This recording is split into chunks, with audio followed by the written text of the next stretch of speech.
Me comentas todos los problemas que hay para montar una universidad en España, además de todos los otros problemas que sabemos, presión fiscal, entre otros muchos, pero aún así has decidido invertir y montar un proyecto en España. ¿Crees que a pesar de todas las trabas que hay, sigue valiendo la pena invertir en España?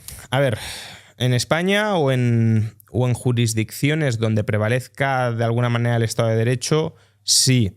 Si lo pensamos globalmente, tampoco hay tantos países o tantas sociedades donde más o menos el Estado de Derecho funcione bien. Invertir en determinados países es invertir en muchas ocasiones a la arbitrariedad del político, aún en mayor medida que en España, o también a la violencia, si lo queremos, de otros conciudadanos porque no se respeta el imperio de la ley. Entonces, un marco institucional que más o menos sea funcional, hasta cierto punto previsible, muy confiscatorio, pero previsible en esa confiscación, ¿no? Es decir, no hay grandes bandazos de un día para otro. Los puede haber, pero no es la comidilla o el pan nuestro de cada día. Pues no hay tantos en el mundo. España no es de los mejores, pero digamos que está dentro de esa liga donde, bueno, pues uno puede invertir, puede prever que en 10 años, 15 años no lo van a expropiar, por ejemplo, que no le van a vaciar absolutamente de contenido sus derechos. No sé, pues nosotros somos universidad, ha costado mucho. La entrada ha dependido, como he dicho antes, de la arbitrariedad de los políticos, pero uno puede prever que en 6 años no vendrá un político y nos dirá sin ningún motivo dejáis de ser universidad, por ejemplo, ¿no? Con lo cual, toda esa previsibilidad dentro del encorsetamiento regulatorio asfixiante y confiscatorio fiscalmente que existe en nuestras sociedades, aún así, como decía al principio de la entrevista, te deja ciertos espacios de libertad, de iniciativa empresarial dentro de los cuales se pueden desarrollar estos proyectos. Y claro, pues si te dejan un cierto espacio de libertad, pues hay que aprovecharlo y exprimirlo. Sí. Me hablas de libertad y también pues, hay que ser claros, en España se puede hablar de todo, pero estoy viendo que en 2014 públicamente dijiste que opinabas que se cerrasen las televisiones públicas. Sí, claro. Y a raíz de eso, que lo pudiste decir libremente, te afectó y te quitaron un programa en televisión española, una televisión pública. Bueno, sí, a ver, tampoco es algo que sea muy dramático, aunque creo que sí bastante sintomático de cómo funcionan ciertos organismos del Estado, ¿no? Televisión Española se nos dice que es la televisión de todos y, por tanto, todas las opiniones potencialmente deberían poder caber en Televisión Española. Pero, bueno, a mí me invitaron a hacer una sección semanal para hablar de economía casi familiar, ni siquiera de macroeconomía. De hecho, me lo dejaron muy claro que no teníamos que tocar temas de macroeconomía porque en ese momento gobernaba el PP y yo era muy crítico con el gobierno del PP y, claro, minimizáramos fricciones hablando, pues eso, pues si convenía más una hipoteca tipo variable o a tipo fijo. Las finanzas personales, ¿no? Casi finanzas personales, sí. Pero, claro, aún así, para algunos, el hecho de que pudieses tener una ventana de 5 minutos semanales para finanzas personales en la televisión pública les parecía un escándalo intolerable, a pesar de ser la tele de todos, ya digo. Y bueno, pues yo en 2013 escribí un artículo, 2013 o 2012, a raíz del cierre en aquel momento de la televisión pública autonómica de la Comunidad Valenciana, donde decía que muy bien, estaba muy bien cerrada la televisión pública autonómica de Valencia, pero que había que cerrarlas todas, incluida Televisión Española. Y claro, cuando me invitaron a esta sección, la prensa republicó este artículo y me preguntaron, oye, ¿tú te reafirmas en estas opiniones? Por supuesto que me reafirmo. Y creo que si me preguntan, ojalá me pregunten desde Televisión Española, intentaré argumentar desde allí porque eso es así o porque creo que debe ser así, ¿no? Bueno, inmediatamente los sindicatos de Televisión Española dijeron que era absolutamente intolerable que alguien que abogaba por el cierre de una televisión que estaba pagando también yo con mis impuestos, como todos los ciudadanos, y que supuestamente nos repiten, digo, que es la televisión de todos, pues que era intolerable que yo tuviese presencia física en Televisión Española. Es decir, en la nota de prensa abogaron por impedir que físicamente entrara en Televisión Española y el revuelo fue tal que a la semana siguiente cancelaron el programa.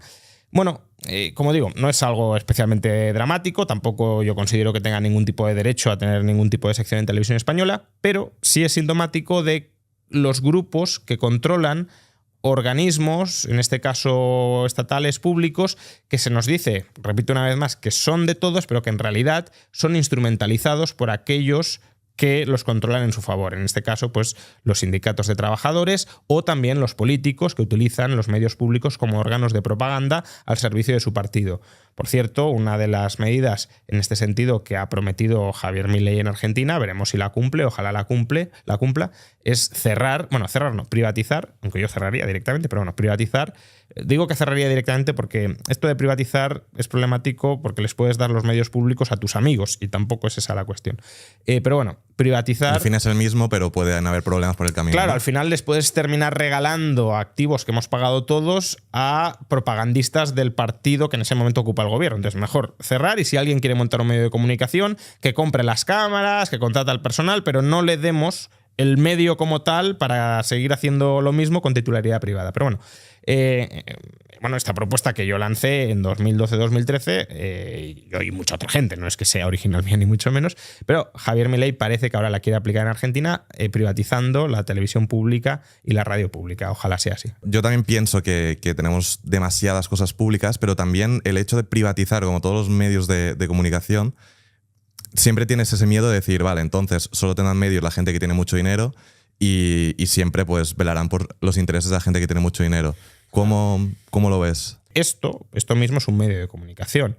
Esta misma entrevista, bueno, no sé si esta en concreto, espero que sí, pero tu canal y en menor medida mi canal lo ve muchísima gente, y el coste que tiene montar un medio de comunicación de masas, porque son ya medios de comunicación de masas, hoy es un coste bajísimo o ridículo. Puedes decir que es complicado llegar a esos niveles de audiencia y que no cualquiera puede llegar, claro, pero es que eso depende de si ofreces un buen producto, de si la gente le va gustando ese producto y si cada vez lo va viendo más personas. Pero no estamos hablando de la inversión inicial gigantesca necesaria para montar esto, ¿vale? Entonces, las nuevas tecnologías han abaratado muchísimo el coste de crear medios de comunicación, y hoy prácticamente cualquier persona puede tener su propio medio de comunicación, y si esa persona dice algo con sustancia y se va labrando una reputación, un renombre, obviamente, porque esto no es algo que de la noche a la mañana todo el mundo te vaya a ver, pero si se va labrando una buena reputación y lo va haciendo bien, puede tener más audiencia que muchísimos programas de televisión.